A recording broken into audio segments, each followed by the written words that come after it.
All right, guys, welcome back to another episode of Brushing the Bat with Kobe White. Kobe, how you doing today, brother? Man, I'm perfect. Feeling good. Arms feeling great. In good spirits. Can't complain. Well, thank the Lord. We need to get you back to Hyundai as quick as we can. That's it.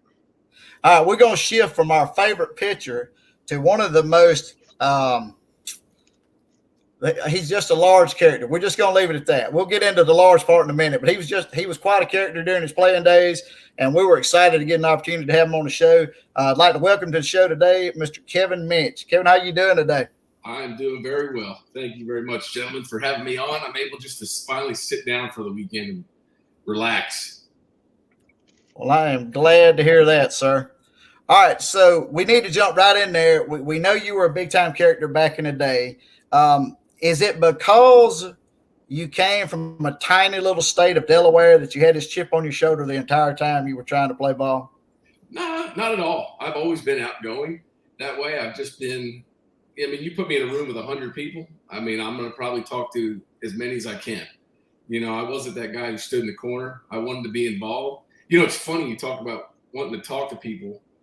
I can do that, yet I can't stand in front of a crowd and get up there on a soapbox and talk. That's everybody's seeing. I don't mind the indirect spotlight. I think it's the direct spotlight that bothers me. But I've always been outgoing, have fun, witty, sarcastic, basically just a smart ass from the Mid-Atlantic region. Right. So Go ahead, Coach. you grew up in Wilmington. That's correct, right? Yes, sir. Born in Wilmington, Delaware.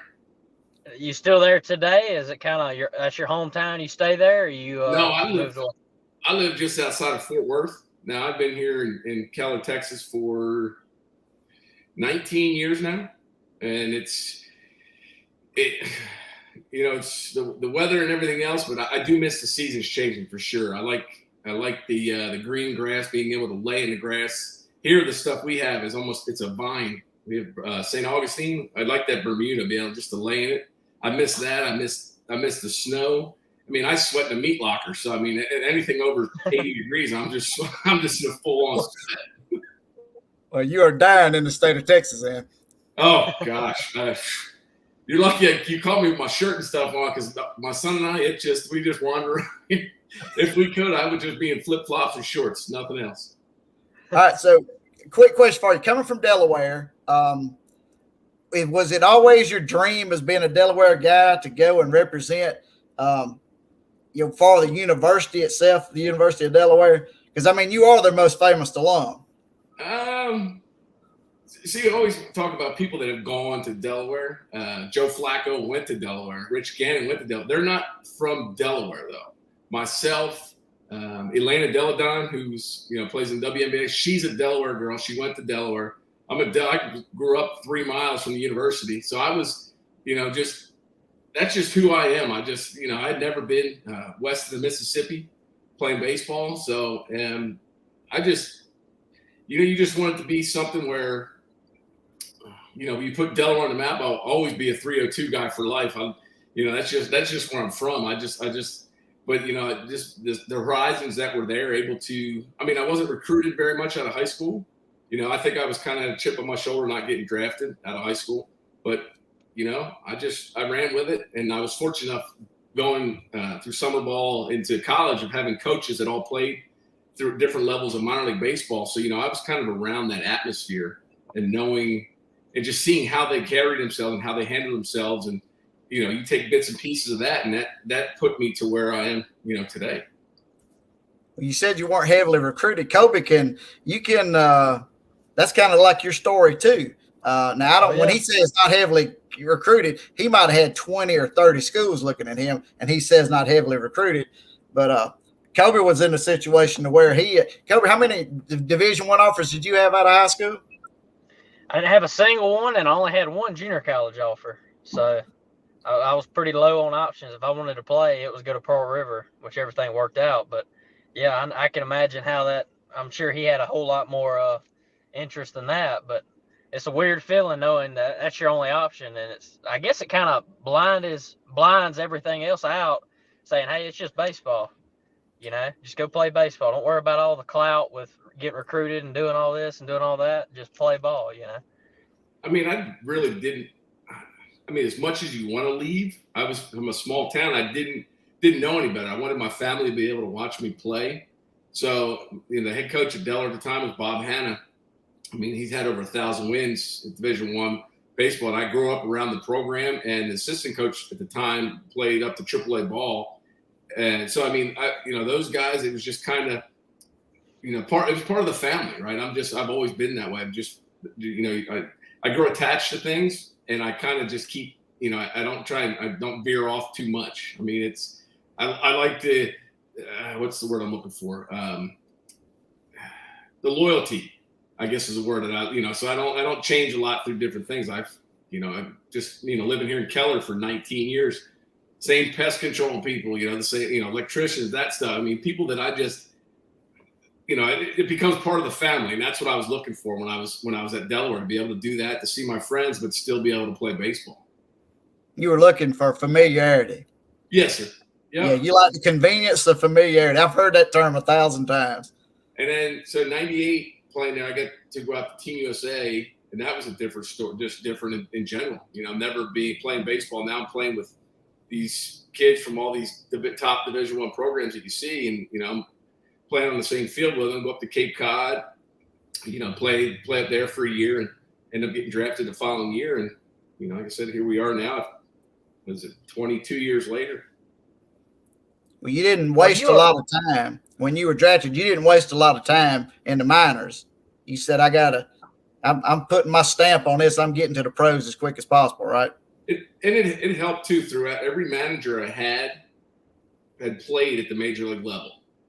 So I had guys around me, coaches around me, to be able to, hey, that's not going to work here. This is what's good. And, and I think the coachability of wanting to learn and be the best that I could, I was taking as much as I could every which way I could. And I was running with it. And, in the group that we had drafted that year in 99, myself, Colby Lewis, Hank Blaylock, and then Aaron Harang were, through the first 5 rounds, I think they were the 5 of our first 7 or 8 picks, because you get a couple in there.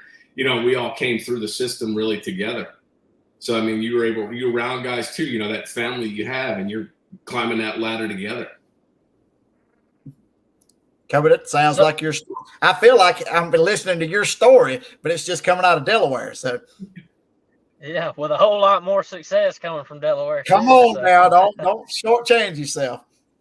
Well, this is kind of back a little further than college and all that. Were you a multi-sport guy? Do you believe that playing other sports is a big thing to help with your baseball career personally, or were you just a baseball guy from the time you could walk? Absolutely. I mean, we had seasons, so I couldn't play baseball year-round like you can here in Texas. Played hockey in the wintertime, and I played soccer in the fall, and despite the fact that I hate running. So, I mean, I'm playing. So I was able to do that. Different sports, helps out because it's almost a different demographics as well, that I played with growing up. So there's a lot of different pieces that go into it.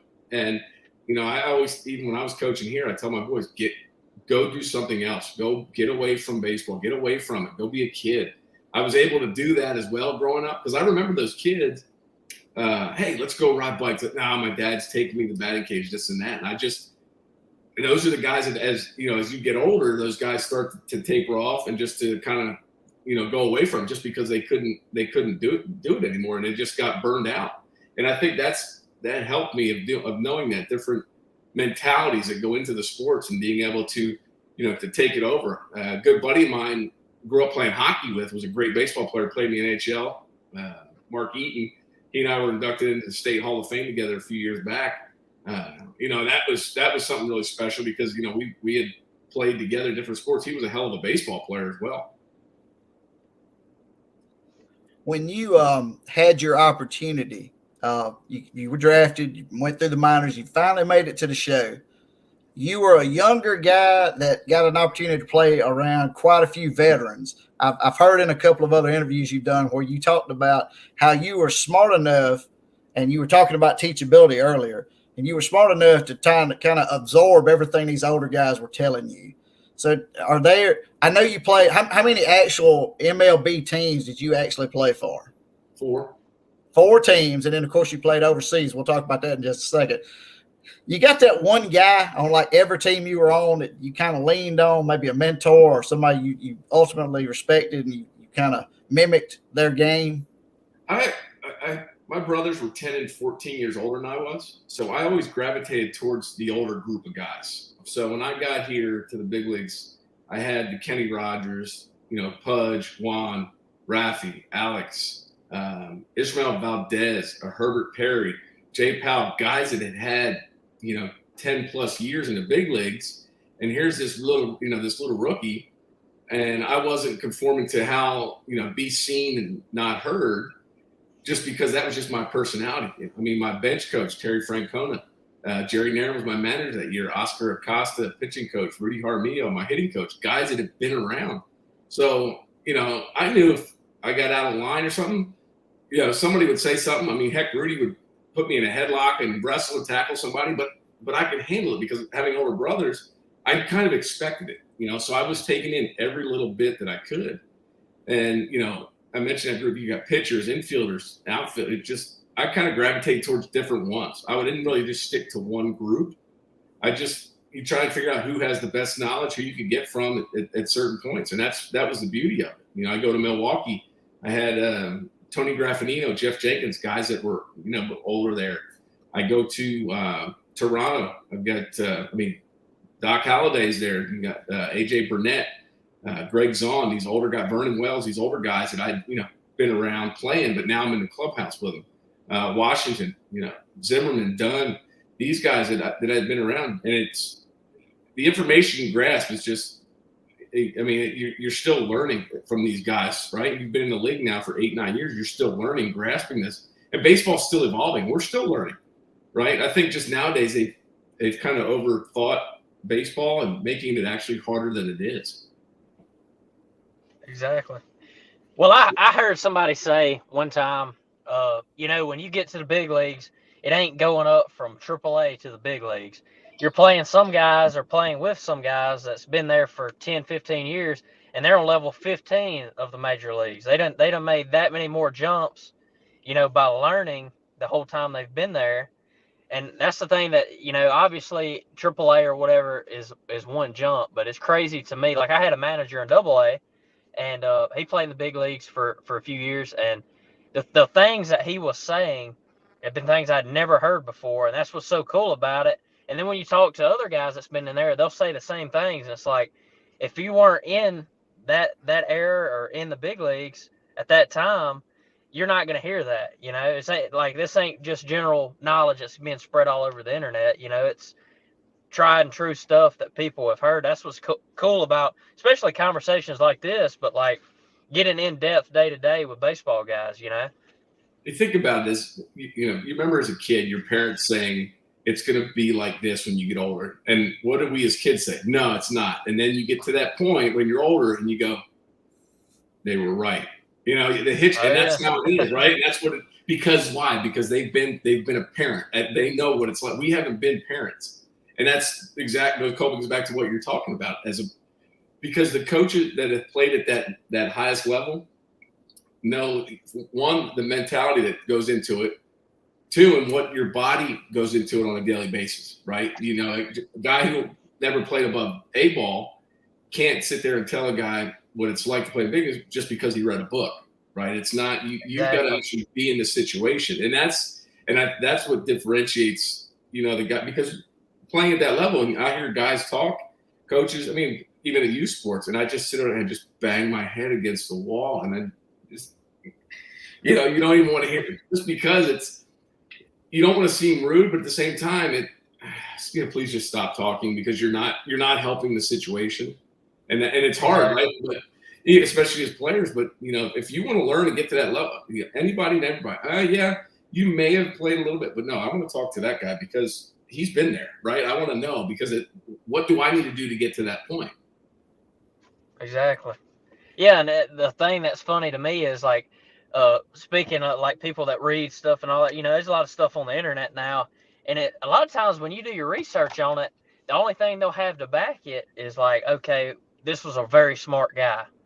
So you can be as smart as you want, but if you didn't live it, if you didn't experience detail, like somebody can have a 32 ACT, but if they played in low A, how are they gonna tell somebody that played in the big leagues for 10 years or so anything different? That's what kind of kills me about society today is we try to stretch it to where it's not what it directly is. Besides playing the game, They're making it harder, and the gimmicks and the gurus that go with it. I mean, it's one thing but they're trying to almost reinvent the wheel, right? It's not that hard. It's and this generation, they need less information.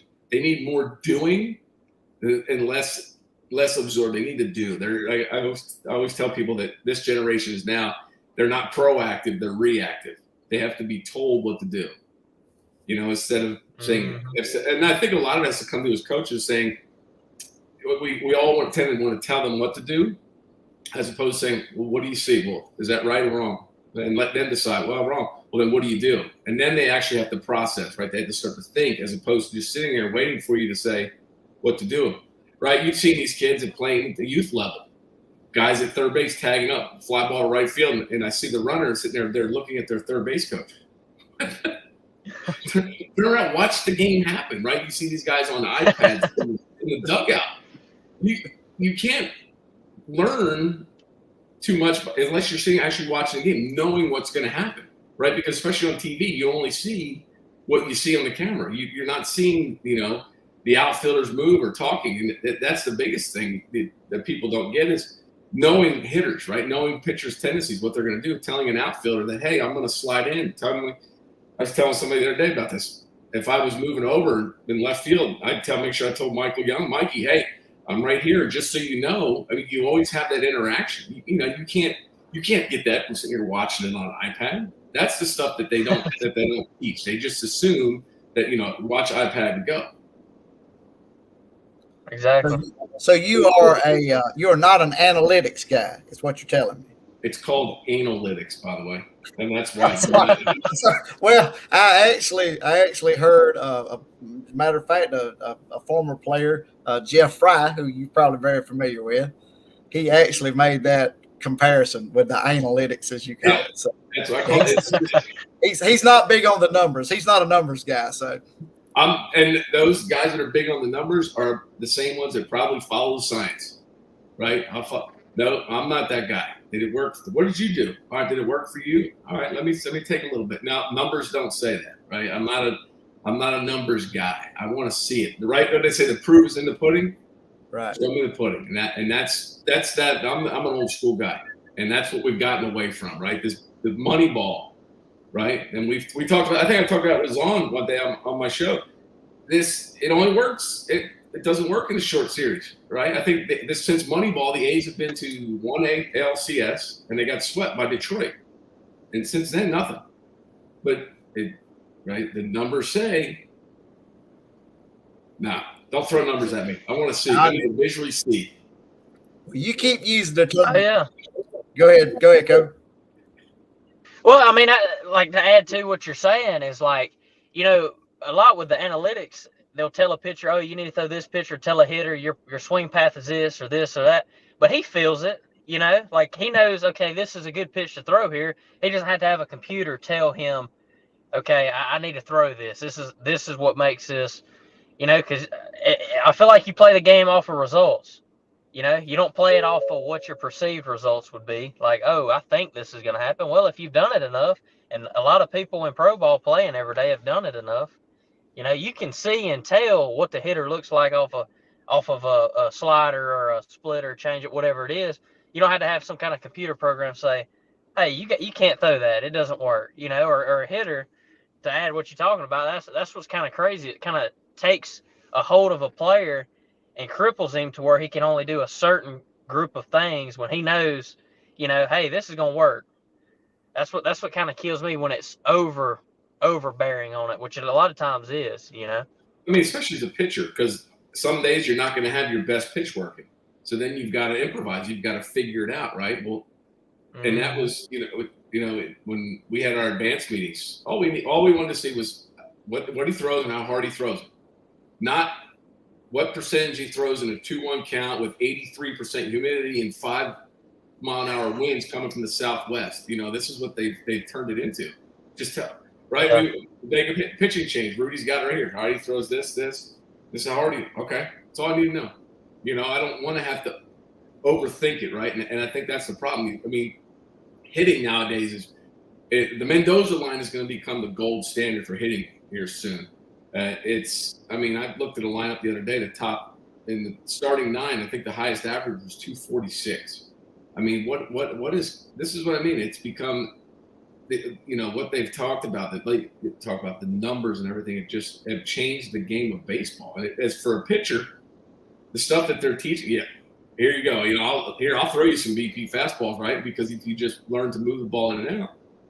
But too many taking third strike pitches. I mean, these guys seem like they're guessing.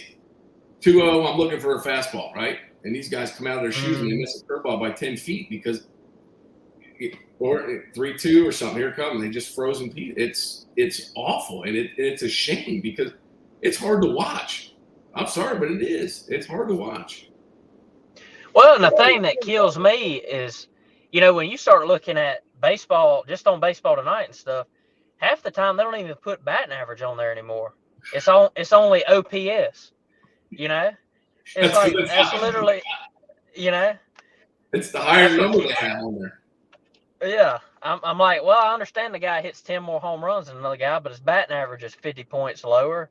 Yeah, the OPS is going to be the same because he's hitting way more home runs, but would you rather a hit with the bases loaded and 2 outs, or would you rather have a 1 in 11 or 12 chance of hitting a home run right here? So it's kind of a weird dynamic where everything's shifting toward, which I get it. They're trying to get fans involved and all that. The non-baseball guys is kind of what it's doing, but it's kind of crippling it too. It is. There's no more small ball.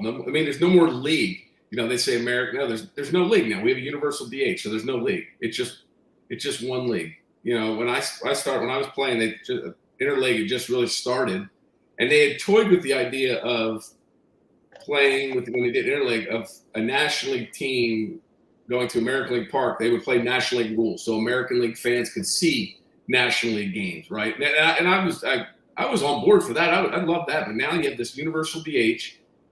And guys aren't, and starters now, I mean, they're only going, 4 innings, 5 innings? I think I made a comment the other day. Denny McClain was the last to win 30, I think, correct?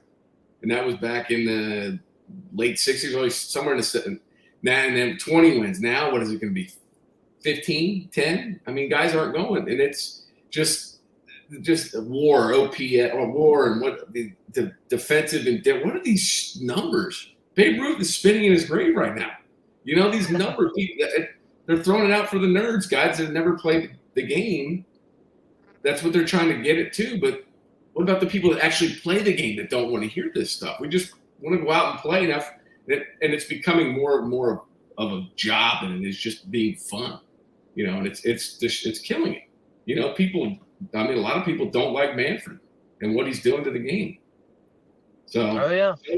Well, I think, like, for me personally, and which I come through obviously different time period and all that, but the thing that's so special to me about baseball compared to other sports is how, like, okay, 100 years ago, what were the rules set, and what was the, was it 60 foot, 6 inch, that kind of thing. When you start messing with the size of the bases and the length of, like they were talking about altering the length of the pitching mound to affect offense, pushing it back to make it more offense oriented and stuff like that.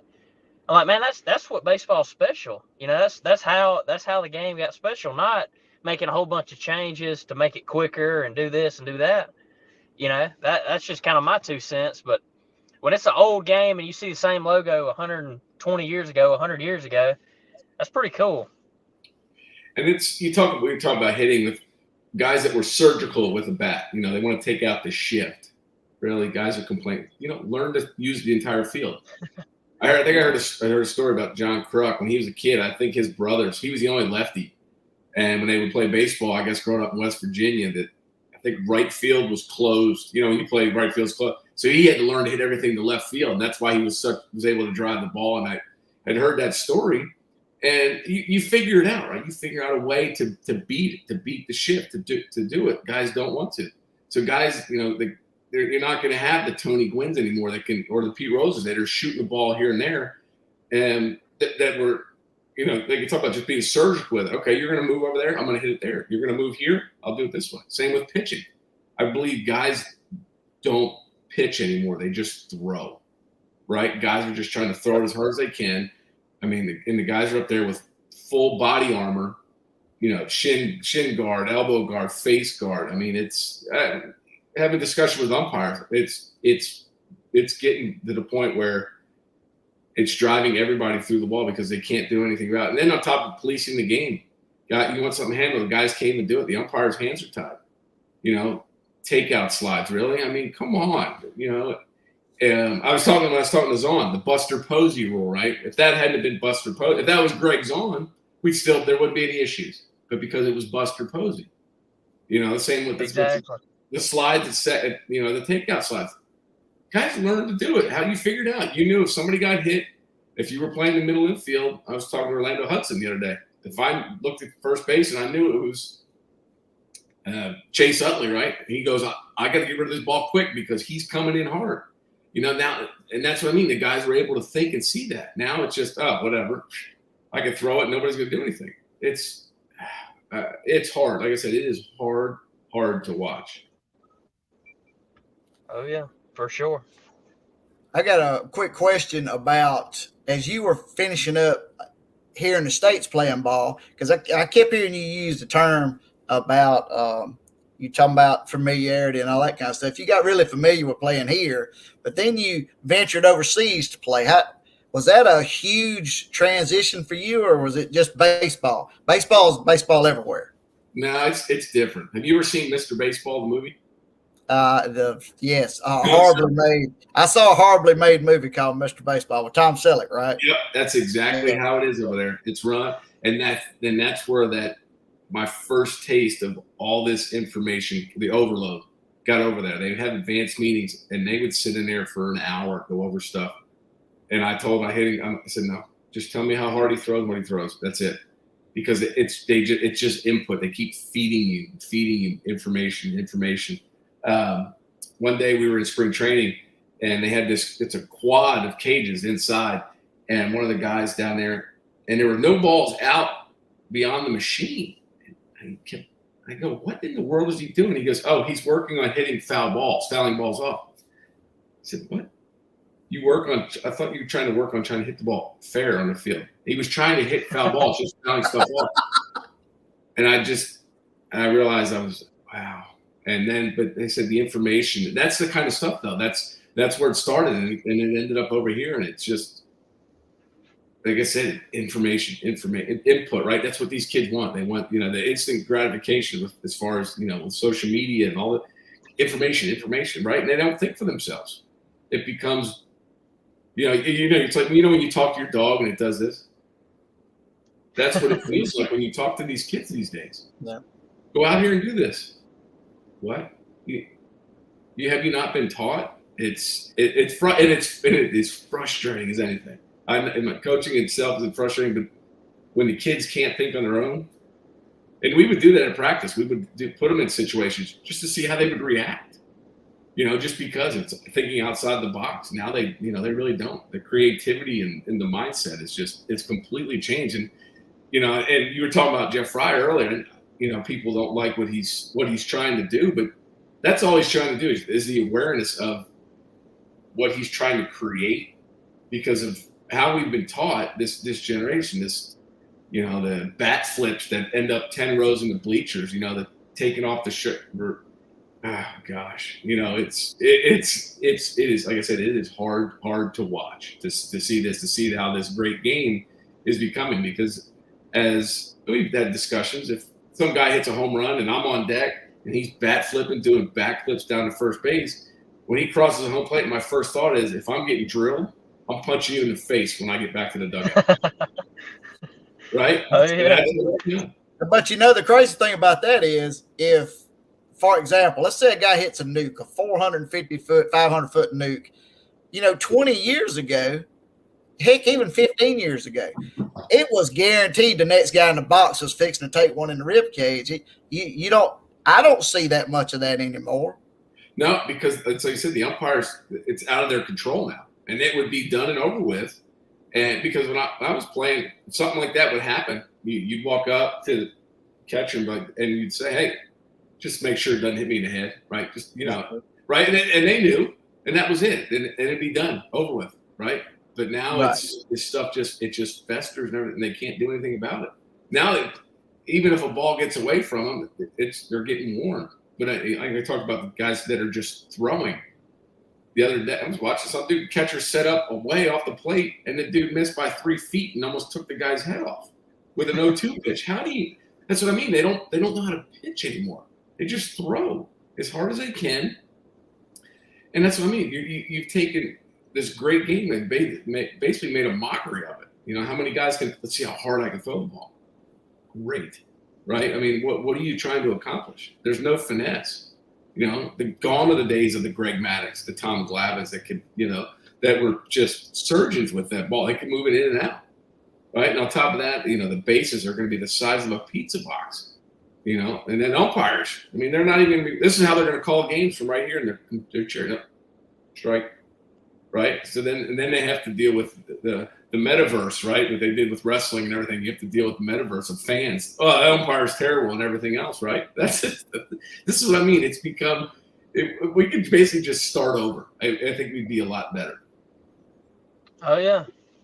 Well, speaking on the kids not pitching and stuff like that anymore, this is kind of crazy. So in 2019, I'm playing short season, and it was a tie ball game. I think it was like bottom of the 10th or something like that with 2 outs, and we had a Latin player in left field who was a very had a ton of power, very good hitter. He could run very fast. He was a showcase guy. If he went to a showcase and you saw this guy play, you're like, man, he would be. You would think he was the best baseball player in the world. He was a very good player. Don't get me wrong. I'm not bashing him, but 2 outs, runner at third, bottom half of the ball game. A little sinking fly ball was hit out in the left field. He doesn't try to lay out to catch it. He tries to catch it off the hop. Obviously, the runner at third is breaking as soon as the ball hit. There's 2 outs. And he lets that ball drop, and as soon as he catches the ball trying to let go of it to throw him out, the guy had already touched the plate and won the ball game. Just a little stuff like that a 9-year-old kid understands, hey, if this ball is hitting the outfield, I better lay out and try to catch it, because if not, he's going to score and we lose this ball game.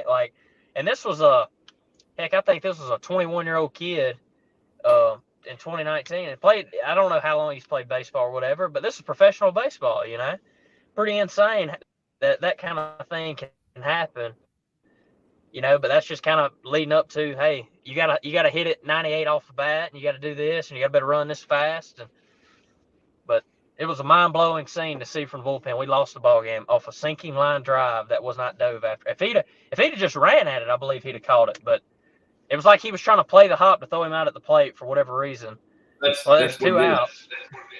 That's what they're trying to do. They're trying to create they're playing it into the dive, right? You see a lot of these guys on TV where, Sports Center and playing, you go, all he had to do was take 2 more steps as he was running. He would have just caught it. But no, I got to look pretty and right, and see, and get all my followers on Instagram and Twitter and everything else, right? Make everything look good. And you don't. We talked about this as well. The veteran leadership. There aren't the guys in the clubhouse to pull somebody aside and just punch them in the face and say, "What are you doing?" Right? It's all about It's the me generation, right? New school is about me. Old school is about team, and that's what we're dealing with now. It's all about me. Look at me, right? Pitchers. I saw it in some of these college games, high school, college, whatever. Strike and do that, and they're out there just yelling at the other dugout and pointing at people. Just act like you've done it before. It's not even. What's this line? Let the kids play. No, right? I mean, let the kids play in the street or something. Go do that. Go play in traffic, right? Those are the kids you want to go play in the traffic, right? Because that's just that's what we deal with. I mean, it's even high school games. Kids are getting base hits and they're yelling back at the crowd. What? Oh yeah, it's like it's lost the respect. Yes, Exactly. That's what happens. Nobody wants to. We get on, we would get. I was talking to Eric Young one day. He's like, Mitchell, we get on the plane. There's nobody plays cards. Nobody wants to do anything. These guys have all this money. And they don't want to do anything. When we were playing, guys were losing 30, 40 grand playing cards on the plane. There was a team, right? They were there having fun. Oh, yeah. Nobody wants to get out. He goes, and that's what I mean. There's no, there aren't a lot of the older guys. And that's what I think too now. A lot of careers are going to get shorter because of what's being taught. They talk about hitters. The average, whatever the average service time is going to be, is going to probably be on the decline from what it is now. It's. Oh yeah. You guys started something. We just. I guess it also helps that they make hundreds of millions of dollars, so they don't have to play as long as you guys did. I guess. People go, why don't you come back and play? Maybe 10 years ago, I could probably do it now. Come back and just this. Hell, I could go out and hit 275, right? If it was one of those things, you figure out what these what pitchers are doing and everything else. You'd have to work on getting your home run total up, though. I guess that's what it is. Guys that hit. They want to hit 80. They want to hit 80 homers a year and bat 205. Yep, exactly. They can't even hit their weight yet, but that's what they want to build teams around. That's what people want to see, right? That's what that's like going to watch. Was it Butterbean? Remember Butterbean, the boxer? Butterbean. Used to love Butterbean. Butterbean, go after Mike Tyson and see what happens. It's great for for show and everything else, but really you put them in there with an actual. But that's what we're dealing with. And like I said, it's a hard pill to swallow for sure. Well, Kevin, besides what you do here, coming on shows like this, bringing our follower totals up because we know you have quite an army that follows you. What does post career look like for you? Like, what do y'all? I know you got a podcast because I've checked it out. It's amazing. I want all of our viewers to check him out. He'll tell you about that in just a second. But what else you got going on? I got 3 kids. I keep hearing them banging on stuff upstairs. I got twins in 8th grade and I got a 3rd grader. So there's a place out here west of Fort Worth called Rockerbee Ranch. They built these nice baseball fields out in the middle of nowhere. Really, it's a great little setup. We were out there this weekend. So I'm between driving out there and I'm driving to Wiley, which is on the other side of Dallas. So, this kid's nonstop through the week. We got stuff going on. Charity stuff we've got going on. The Rangers have stuff going on. We just go nonstop. So I go from about 6 in the morning when I get up, take my son to football, to 9 at night with sports. It's just they're making me old. Put it that way, making me old for sure. So I came home today and got a chance just to hang out with them for a little bit. And like I said, we'll be right back to it again tomorrow. And it never ends. So how hard was it? How hard was it to make that transition to being, I don't know how to put it, but just a regular person again, not a ball player, not training year round? Was that a hard thing, or were you just? How tough was it to be mortal? It's, a lot of guys hang on because they're chasing something. Is my life complete with not playing in the playoffs or playing for World Series? No, I'm not. I wasn't. That's not why I did it.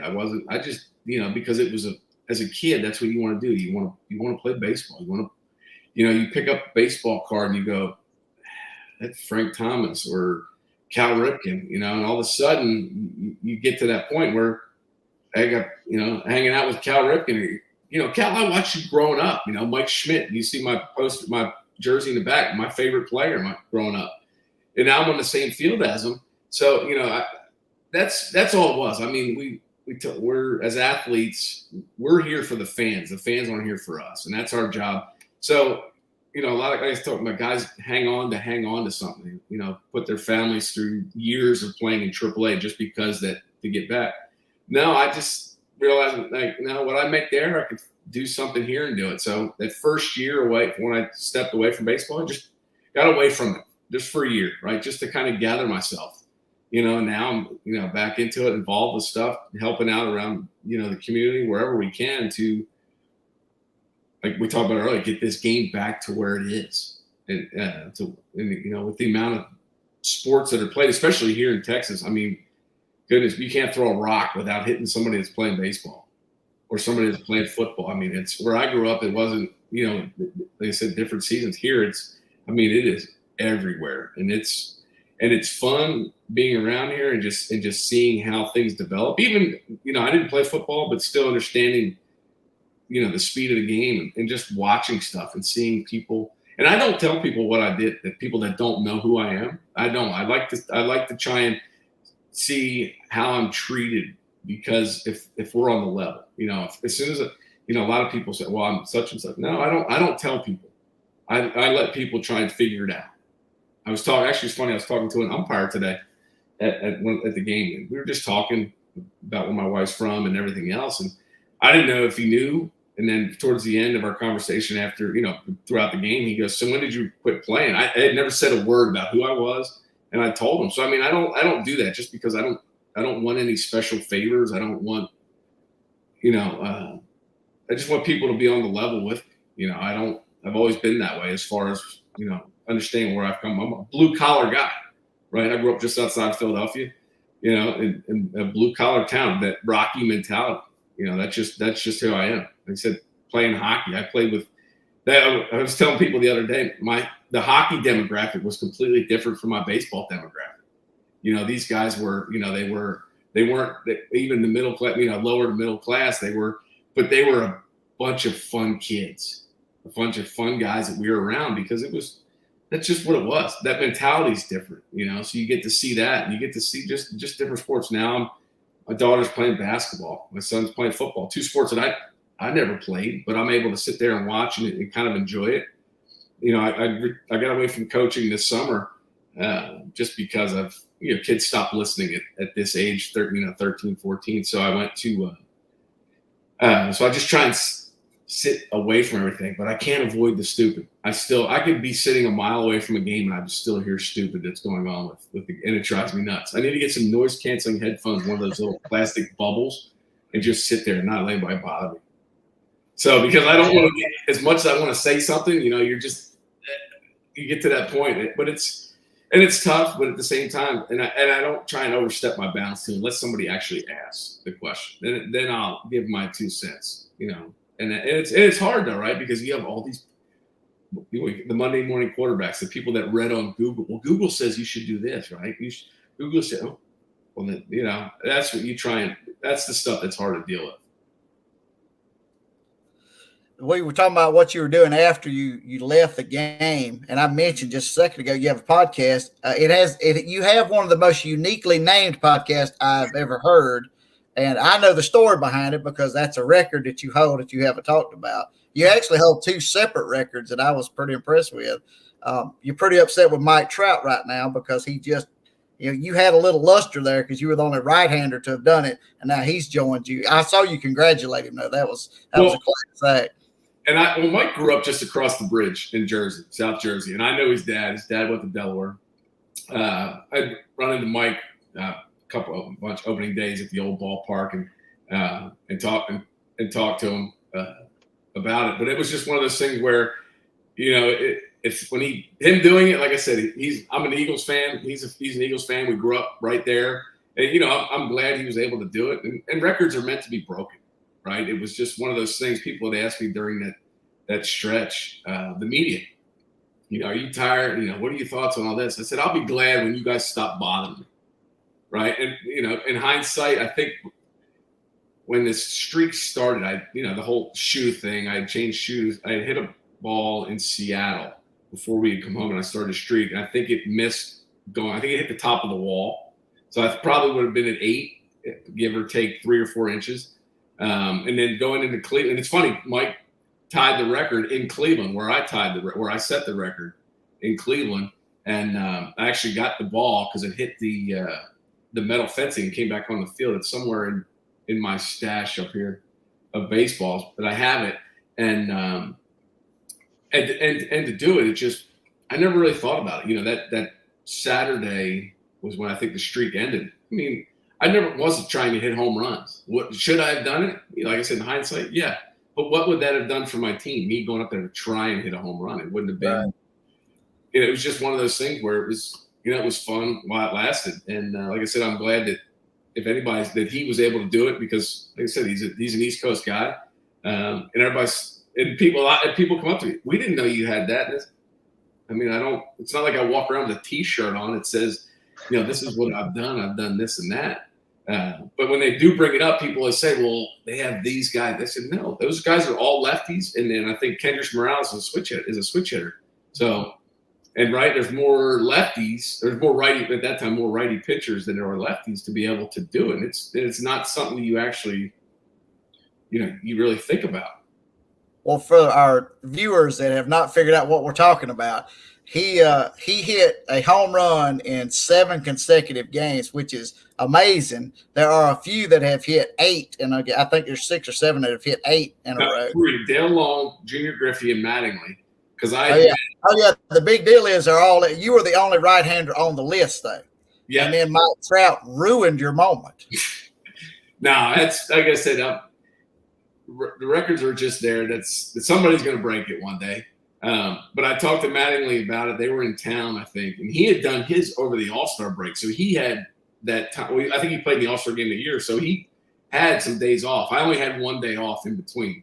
So I mean, in doing that, but it was one of those things where you don't even think about it. But I do have the ball. It's like I said, it's somewhere. I think the Rangers have number 6, and I have number 7 somewhere up there. Well, there's one record that you will always hold. Your podcast is named after it, Big Head Pod. You have the largest recorded hat size in Major League Baseball. Okay. The internet's all lies. Don't believe all of it. I just told you the Google said so, and I believe it. You know what's funny? That I want to say it was 04, 05. Detroit was in town, and they had a pitcher named Matt Rooney. And the whole head thing. Somebody goes, "You need to go check this out." He came over and we were talking, and I put his hat on, and I was swimming in it. It was. I mean, I was like, "Holy cow!" And the problem is with these hats nowadays, if you go buy a box of size 7.5 hats, they're not all going to fit like a 7.5. They're going to fit like a 7 1/4, a 7 7/8. So when I would get a hat, I'd go in there and I'd put one on, and sometimes it would look like a yarmulke. Other times it would be like an umbrella. So I would that was the thing. So I would sometimes I'd have to cut a hat, but it was just one of those. If we go on the road, I need a hat. Sometimes it was smaller. Sometimes it just varied. So the internet's all lies. Don't believe anything that's ever on. Kobe, do you have any visors? I like visors better. Kobe, do you have any idea how large his hat size is? If it's in the 8s, it's big. Well, I'm gonna tell you that Google said 8 1/4, but a independent source said 8.5. That must have been you must have had a head full of hair if you were 8.5. I've been just like this, and it's all Bochy's got a big head too. Bruce Bochy's got a big one too. But no, it's funny because I have a hat, and there's somebody gave me. Oh, we were trying on hats the other day. We were at a whiskey distillery, and Craig Ludwig played for the Stars. Goes, "Mitch, you put this on." I looked, and it was it was one of the buttons that had the in the snapbacks, and I looked. It was like 5 buttons in. I saw. He put it on. I said, "Let's put this on," because I don't think he had a big head. It was probably like a 7 1/4. And I put it on. I was sitting up top, so I said, "All right, let me open." It was on the last button, where the thing just sits. So I have some hats in there that I have. I've got some electrical tape on there just to hold it. I'm just saying, if you truly wear an 8 1/4, 8.5, whatever it is, if you turn that cap sideways, that's like a tire cover for a Kia Sophia. That's how large that is. Yeah, and it's it's funny. So I was in Milwaukee. And I get this package on my chair, and I open it up, and it says "Big Melon Beer." Man, I'm thinking, what in the world? So it was a hat, I actually still wear the hat to this day to play golf. This was in 2006. So this was 17 years ago. I still have the hat. I wear it. Then these guys, and they're from Pittsburgh, and I met them. They came to the ballpark, and their slogan was "One size never fits all." And they had another one saying, "It says love your melon." And somebody Googled it a couple months ago, and I think they're still around. But I need deep on the hat. I need something deep. You get those hats where it sits here and it doesn't want to come down over your ears. I want it to. So no, I don't like hats. I like visors and everything else. But no, and you know how the whole thing started with the head thing, right? Rusty Greer, Rusty started that, and I hate him for it. Anybody that takes a nickname Shrek around the major leagues has got to have a large head. So, yeah, he started the whole thing during spring training. He's the one who started the whole thing. Well, Kobe, you got anything before we let him out of here?